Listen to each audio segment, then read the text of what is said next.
1. 사건의 배경. 오늘 다룰 사건은 서울 동부지방법원 2015-13만 1025 건물명도 사건입니다. 사건의 핵심은 간단합니다. 임대차 계약이 끝난 후 건물을 내줘야 하는 상황에서 임차인이 여러 이유를 들어 버티자 임대인이 소송을 제기한 것입니다. 등장인물을 정리해 보겠습니다. 원고 A 건물의 소유자 즉 임대인, 피고 B 해당 건물을 임차하여 D 고시원을 운영하던 임차인. 이 둘의 관계는 처음에는 제3자인 소혜씨라는 사람이 2008년 9월 23일에 피고와 임대차 계약을 체결하면서 시작됩니다. 계약 조건은 보증금 3천만원, 월세 160만원, 계약기간 1년 2008, 9, 23.20 연구, 9, 23 이었습니다. 피고는 그곳에서 고시원을 운영했죠. 그런데 시간이 지나 2014년 8월 19일 원고어가 이 건물의 소유권을 취득합니다. 즉 임대인의 지위를 새롭게 승계하게 된 것입니다. 이후 원고는 피고와 임대차 관계를 유지하던 중 2015년 5월과 7월에 내용 증명을 보내면서 계약 기간이 끝나면 더 이상 갱신하지 않겠다. 그러니 2015년 9월 22일까지 건물을 인도해달라고 통보합니다. 이 통보가 사건의 시발점이 됩니다. 2. 법적 쟁점. 이번 사건에서 다뤄진 주요 쟁점은 크게 세 가지입니다. 계약 갱신 거절의 효력. 원고가 재건축을 이유로 계약을 갱신하지 않겠다고 했는데 이는 법적으로 유효한지? 권리금 회수 방해 주장. 임차인 피고는 내가 신규 임차인을 주선했는데 원고가 거절해서 권리금을 회수하지 못했다고 주장했습니다. 과연 임대인은 권리금을 돌려줘야 할까? 보증금과 건물 인도의 동시이행 문제. 임대차가 끝나면 임차인은 건물을 내주고 임대인은 보증금을 돌려줘야 합니다. 그런데 만약 보증금을 돌려주지 않으면 임차인은 건물을 안 내줘도 될까요? 3. 법원의 판단. 1. 계약 갱신 거절의 효력. 피고는 이렇게 주장했습니다. 원고가 확정되지도 않은 재건축을 이유로 계약을 갱신하지 않겠다고 했으니 무효다. 하지만 법원은 원고의 손을 들어주었습니다. 왜냐하면 내용 증명에는 단순히 재건축만 언급된 게 아니라 임대차 기간 만료일인 2015년 9월 22일을 명확히 기재하며 갱신을 원하지 않는다는 의사를 분명히 밝혔기 때문입니다. 게다가 피고의 임대차는 이미 5년의 최소 존속기간을 초과한 상태였습니다. 상가 건물임대차 보호법은 임차인의 안정적 영업을 위해 최소 5년을 보장하지만 그 이후에는 임대인이 정당한 사유로 갱신 거절을 할 수 있습니다. 따라서 원고의 갱신 거절은 적법하다고 본 것입니다. 결국 피고의 주장은 기각됩니다. 이 권리금 미회수 주장. 피고는 또 다른 주장을 꺼냅니다. 2014년 12월쯤 신규 임차인을 구해서 원고에게 계약을 체결해달라고 했는데 원고가 거절했다. 그래서 내가 전 임차인에게 줬던 권리금 6,500만원과 시설 수리비 920만원을 회수할 기회를 잃었다. 원고가 물어줘야 한다. 이 부분에서 핵심은 권리금 보호 조항의 소급 적용 여부입니다.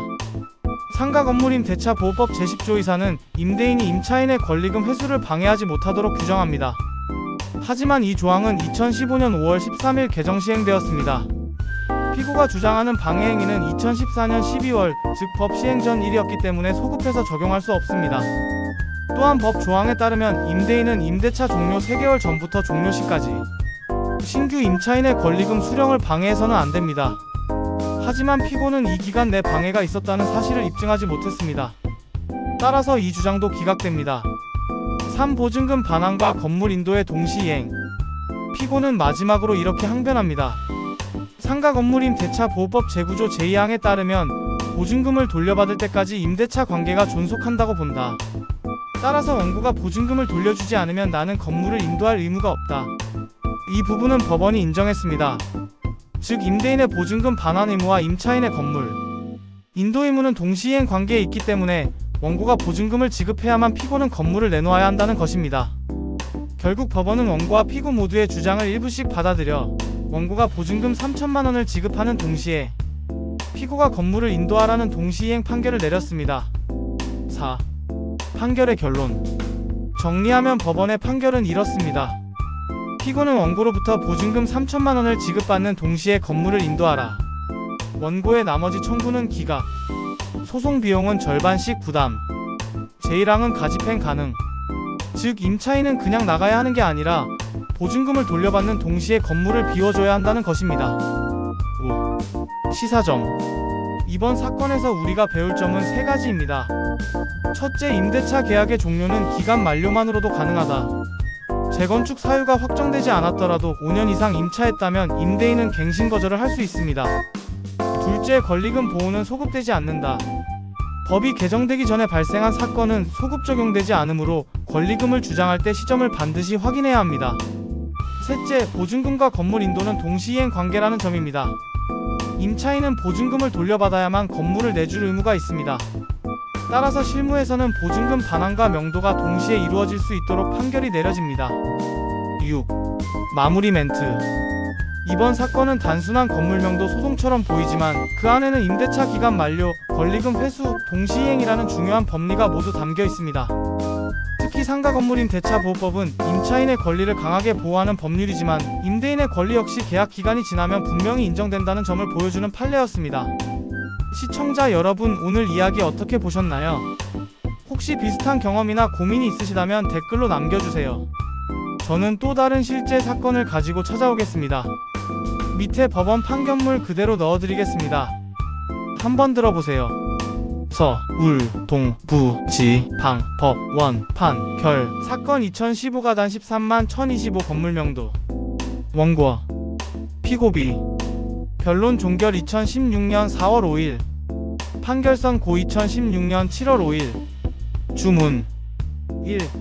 피고는 원고로부터 금 3천만원을 지급받음과 동시에 원고에게 별지 목록 기재 부동산 중 별지 도면 표시 1, 2, 3, 4, 1의 각 점을 순차로 연결한 선내 212제곱미터를 인도하라. 2. 원고의 나머지 청구를 기각한다. 3.